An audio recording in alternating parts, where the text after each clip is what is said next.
Most people use an empty coffee can to soak their paintbrushes before cleaning. That's a great idea unless you just drop the brushes in the can, because if you do that, the weight of the brush will bend the bristles, and once they dry like that, the brush is no good. You might as well toss it out. So here's what I did. I took a wire coat hanger and I cut it slightly longer than the diameter of the can, and then I set the brush in the can and raised it about an inch off the bottom of the can and made a mark where it crossed the wire.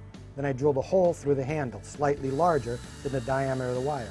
Now all you need to do is push the wire through the hole, thread it through the hole, and drop it into the can. As you can see, the bristles are up off the bottom of the can, and then you can pour in your solvent. In this case, that's latex paint, so we're going to use some warm water, pour right in there. You don't want to get the metal ferrule on the brush wet, but you just want to cover, there you go, so you cover all the bristles. You let that soak, and now you can go back and finish cleaning up the rest of the job. Come back, and that brush will be ready for thorough cleaning as soon as you pull it out of the can.